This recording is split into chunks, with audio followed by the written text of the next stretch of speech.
A paz do Senhor Jesus, eu sou a doutora Mariana Mendes. Hoje, 8 de novembro de 2024, eu tenho uma palavra especial para a sua vida, para aumentar a sua fé.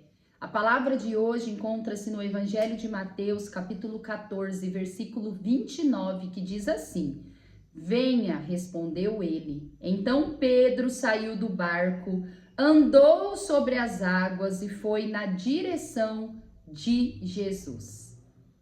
Essa passagem, Jesus faz algo sobrenatural, algo impossível para nós humanos, pois quando pensamos nas leis da física, leis da gravidade, é impossível um ser humano conseguir andar sobre as águas.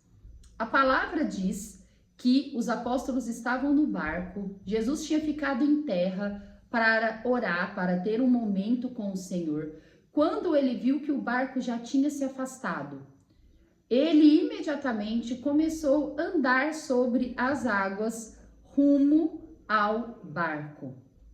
E muitas vezes eu pego me meditando nesta passagem e perguntando: por que Jesus andou sobre as águas? Qual era a intenção de Jesus naquele momento? Pois Jesus, ele é totalmente intencional. Ele não tem atitudes por acaso. Ele faz tudo para nos dar um ensinamento. E essa passagem me ensina que Jesus realmente é 100% Deus. Ele veio 100% homem, mas a sua natureza divina manteve-se. E Jesus, ele sendo Deus, ele é criador. E ele criou tudo o que existe. E nenhuma criatura é senhor sobre o Criador. E sim, o Criador, ele é sempre senhor à criatura. E tudo que ele criou, ele domina. Ele é soberano. E nem as leis da física é capaz de segurar o milagre do Senhor. Naquele momento, o Senhor realmente nos apresentou a sua natureza divina, a sua natureza soberana, a sua natureza onipotente, onipresente, onisciente, e toda a sua força, toda a sua glória e todo o seu poder.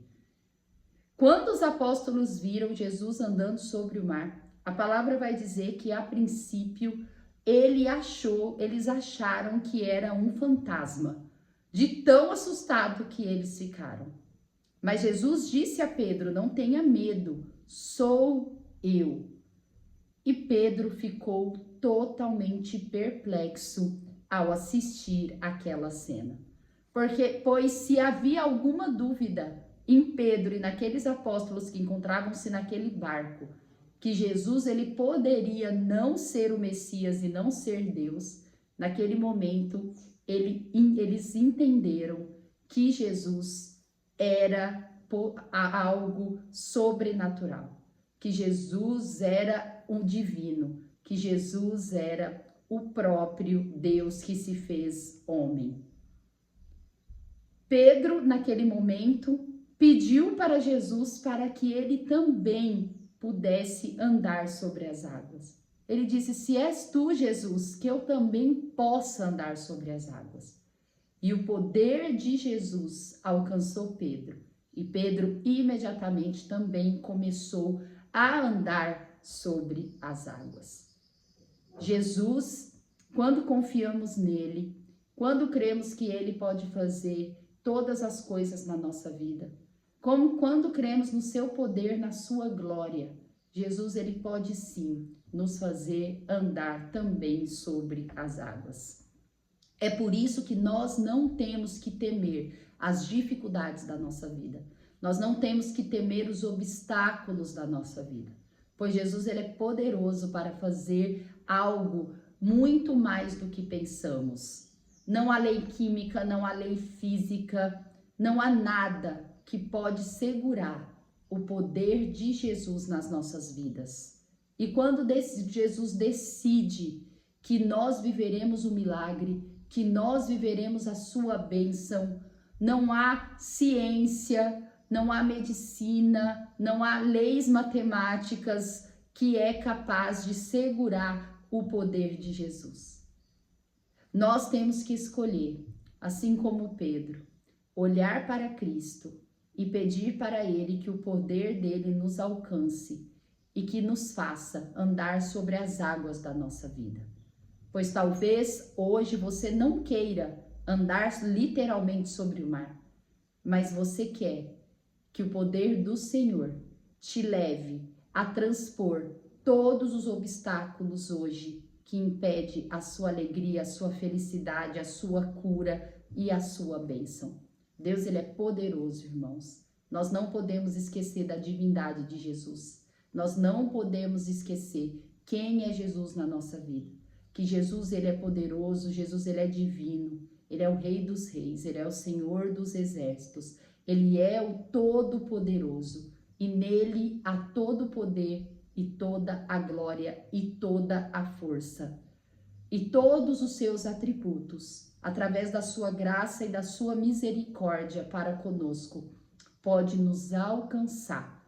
E a única coisa que ele nos pede é para que confiemos nele, para que nós temos fé nele, em tudo que ele nos orienta e que nós esperamos nele, pois o seu poder há de reinar na nossa vida. Que essa palavra possa te dar motivação e encorajamento para que você continue olhando para Jesus, da forma como ele realmente é.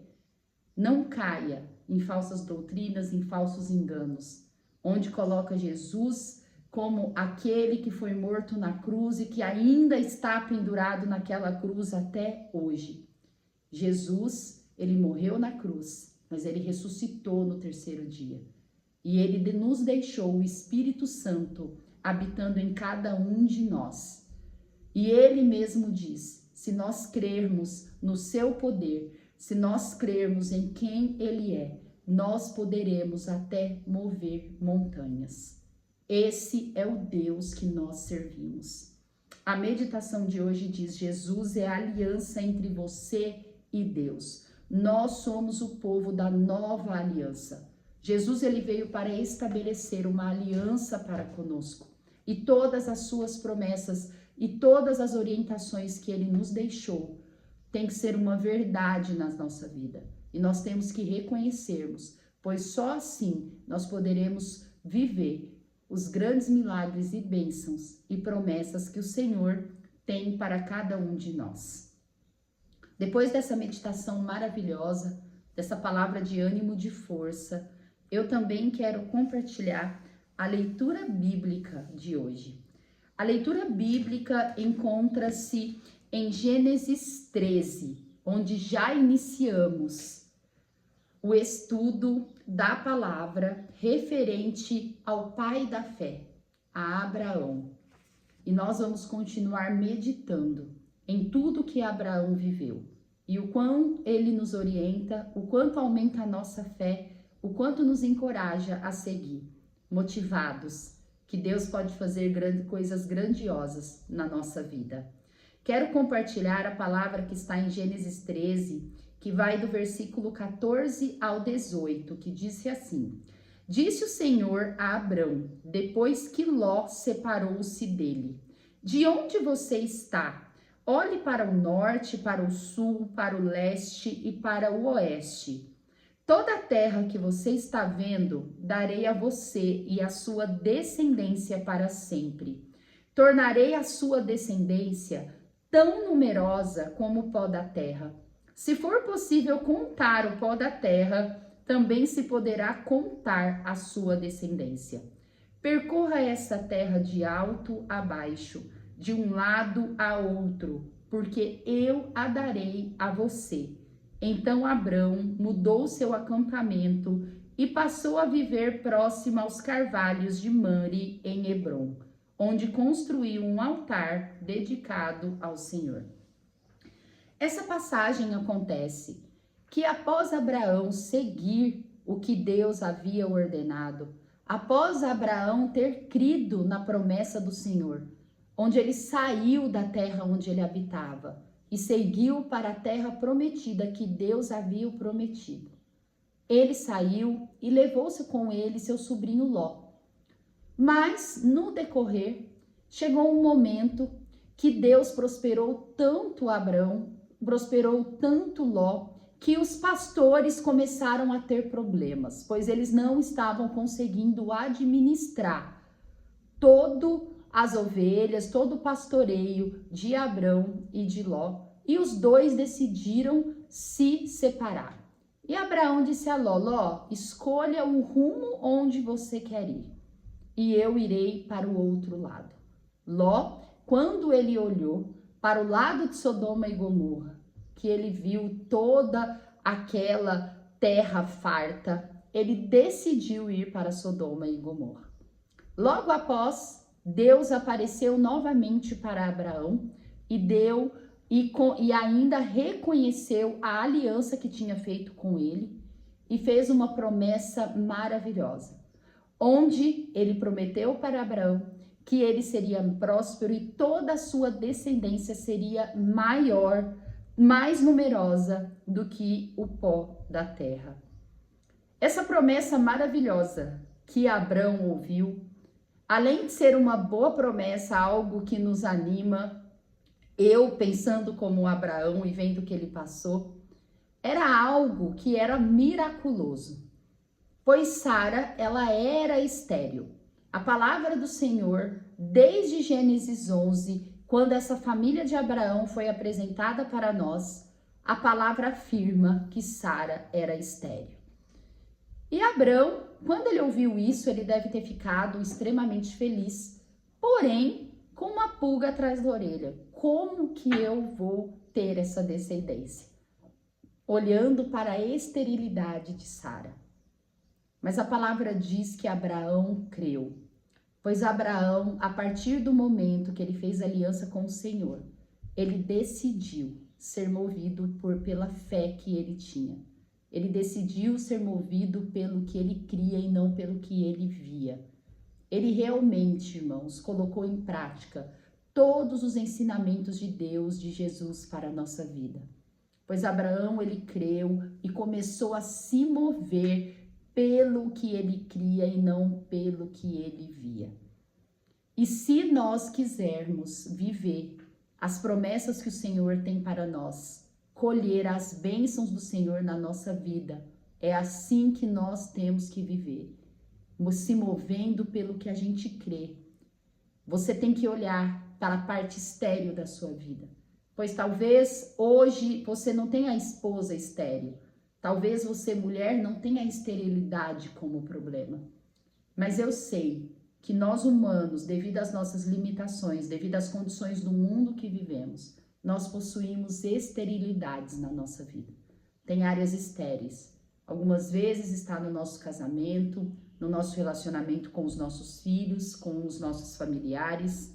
Há uma esterilidade no nosso ministério, na nossa vida com Deus, no nosso relacionamento com o Senhor. Talvez há uma esterilidade na sua vida profissional, na sua vida financeira, uma esterilidade na sua saúde. E Deus hoje, ele dá força para nós rompermos com essa esterilidade. Nós sermos movidos pela fé em Deus, reconhecer, como nós falamos no início da meditação, que Jesus, ele é Deus, Jesus, ele é poderoso, Jesus tem grandes bênçãos, ele é o Filho do homem, o Filho de Deus, aquele que promove milagres na nossa vida. E é dessa forma que nós temos que seguir a nossa vida, crendo que o Senhor pode fazer muito mais.